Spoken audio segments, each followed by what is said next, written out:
फर्जी मूवी की तर्ज पर नोट बनाना इतना आसान है दोस्तों। हाल ही में आपने शाहिद कपूर की वेब सीरीज फर्जी में देखा ही होगा कि उनका कैरेक्टर 500 और 2000 के नकली नोट बनाता है। पर फिल्मों से हटकर आपने कभी सोचा है कि क्या कभी रियल लाइफ में ऐसा पॉसिबल है? तो आइए आरबीआई द्वारा जारी 500 और 2000 के नोट के पीछे के मैकेनिज्म को समझते हैं। एक्चुअली आरबीआई द्वारा बने नोट में 75% कॉटन और 25% लेमन का यूज होता है। इसके बाद इसमें मजबूती के लिए जेलेटिन एडहेसिव मिलाया जाता है एंड यही जो मिक्सचर है जो नोट को लंबे समय तक फटने से बचाता है। नोट को छापने के लिए आरबीआई एक खास तरह की इंक का यूज करती है। इसे विशेष तौर पर स्विट्जरलैंड की कंपनी SICPA ने बनाया जाता है। नोट के ऊपर 20 से ज्यादा तरह के बारीक पिक्चर प्रिंटेड होते हैं जिसमें थ्रेड, कलर, लेटर्स और वाटर मार्क शामिल है। इसके बाद इसे छपाई के लिए नासिक, देवास, मैसूर, सालबोनी के प्रिंटिंग प्रेस में भेज दिया जाता है और यहीं पर नोटों की छपाई का काम पूरा होता है। दोस्तों हूबहू 500 और 2000 का नकली नोट बनाना नामुमकिन है, पर दुनिया में कुछ ऐसे भी लोग हैं जिन्हें देखने के बाद आप भी कहेंगे कि कौन है ये लोग और कहां से आते हैं।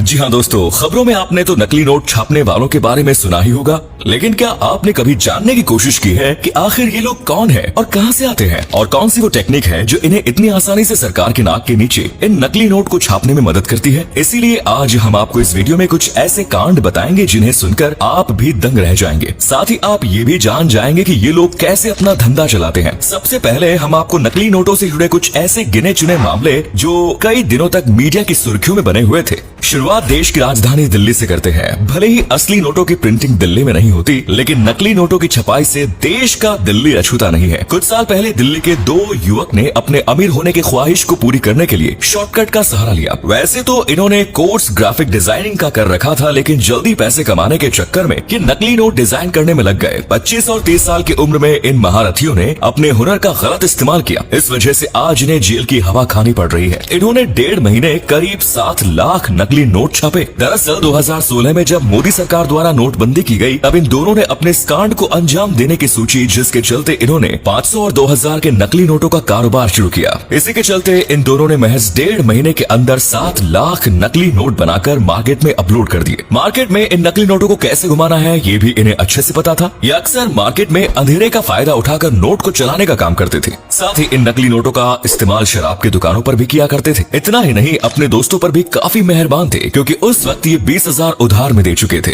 जबकि आपको याद होगा कि उस वक्त पैसों को लेकर क्या हालत होती थी। खैर, पुलिस के मुताबिक नकली नोट छापने के ये पुराने खिलाड़ी थे और इन्होंने शुरुआत पहले 100 के नोटों से की, लेकिन झगड़ा होने के बाद इन लोगों ने छपाई बंद कर दी। लेकिन वो कहते हैं ना कि जब गीदड़ की मौत आती है तो वो भी शहर की ओर भागता है। जब पैसा कमाने की सूझी तो फिर दोनों एक साथ आए। अब आप सोच रहे होंगे कि नकली नोट छापने वाले काफी पढ़े लिखे या ऐसे ही कुछ ग्राफिक डिजाइनर टाइप लोग होंगे जो कि ऐसे कामों को अंजाम देते हो, लेकिन ऐसा कुछ भी नहीं होता दोस्तों। आप जानकर ही हैरान हो जाएंगे कि इतना बड़ा कांड करने वाले कुछ लोग तो हाई स्कूल तक पास नहीं है। वो लोग अंगूठा छाप हैं। इसमें ग्वालियर का रहने वाला ब्रिजेश मौर्य और उसका भाई शामिल था, जो कि अमीर होना चाहता था, जिस कारण उन्होंने जाली नोटों का धंधा करने का सोचा। लेकिन उन्हें ये नहीं पता था कि आखिर नकली नोट बनाए कैसे जाते हैं, और इसका जवाब उन्होंने गूगल और यूट्यूब पर how to make money search करके फेक करेंसी बनाना सीखा। जी हाँ, आपने बिल्कुल सही सुना। ब्रिजेश ने यूट्यूब की कुछ वीडियो देखकर जाली नोट कैसे बनते हैं ये सीखा। ज्यादातर लोग यूट्यूब से कुछ भी सीख सकते थे, लेकिन इन लोगों ने तो नोट कैसे प्रिंट किए जाते हैं वो सीखा, और इसी आइडिया का इस्तेमाल करके वो अपने खुराफाती कांड को अंजाम दिया।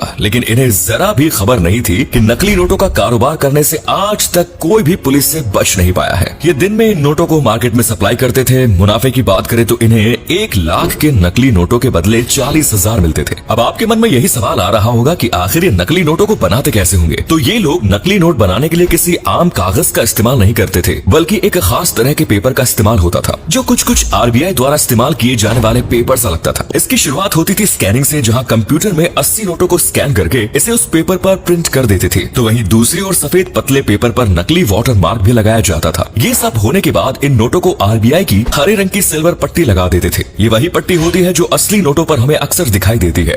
कुछ लोग इस पट्टी को देखकर नोट असली है या नकली इसका पता आसानी से लगा लेते थे। वैसे वैसे अगर देखा जाए तो प्रिंट की गई नकली नोट किसी आम इंसान के हाथ में देने के बाद वो तुरंत समझ जाएगा कि ये नकली नोट है। इस वजह से ये लोग अपनी नकली नोटों को असली दिखाने के लिए उस पर स्क्रीन प्रिंटिंग करते थे, ताकि जब भी कोई इन नोटों को हाथ मिले तो उसे असली नोटों जैसा टेक्सचर महसूस हो और उसको यही लगे कि ये नोट बिल्कुल असली है। खैर ये तो होना ही था, क्योंकि इन लोगों ने नोट बनाने के लिए इतनी मशक्कत जो की थी। वैसे क्या आप ये बात जानते हैं कि नकली नोटों को बनाने के लिए कुल कितने रुपयों का खर्चा आता है? तो दोस्तों आपको बता दें कि इनके पास से 35,000 के नकली नोट, लैपटॉप, स्कैनर, प्रिंटर्स और मोबाइल जब्त किए गए। इस मामले में जो सबसे चौंकाने वाला फैक्ट सामने आया वो ये था कि गिरोह सरगना सिर्फ 5वीं पास था और 10,000 की गड्डी को तैयार करने में महज 450 का खर्चा आता था। यानी एक नोट सिर्फ 8 रुपए में पड़ता था और वक्त लगता था सिर्फ और सिर्फ 5 मिनट का। ये गिरोह नकली नोटों की 10,000 की गड्डी की ढेर को सेल्समैन की मदद से चलाते थे। इसके बदले इन्हें 5,000 के असली नोट मिलते थे। उधर सेल्समैन ठेके पर आने वाले नशे में धुत लोगों को बड़ी आसानी से नकली नोट थमा देता था। छोटी करेंसी होने के कारण 100 रुपए के नोट को कोई चेक भी नहीं करता था और इस तरह से सेल्समैन को भी एक गड्डी पर सीधा 5,000 रुपयों का मुनाफा हो जाता था। खैर नकली नोट ज्यादा से ज्यादा छोटी मोटी दुकानों में ही चलेंगे, ना कि किसी बैंक में, क्योंकि बैंक में नोटों को कंप्यूटराइज तरीके से चेक किया जाता है, जिससे चुटकी में नकली नोटों का पता लगता है। और इसी वजह से आरबीआई ने 2020 में 5 करोड़ 45 लाख के जाली नोट पकड़े। यही नहीं 2021 में 100 रुपए के नकली नोट पकड़े गए, जिनकी मार्केट वैल्यू 1.5 करोड़ के आसपास थी। तो वही 500 के नकली नोटों की तो इसी साल 40,000 नकली नोट बरामद किए गए, जिनमें वैल्यू लगभग 20 लाख के आसपास है। वैसे देखा जाए तो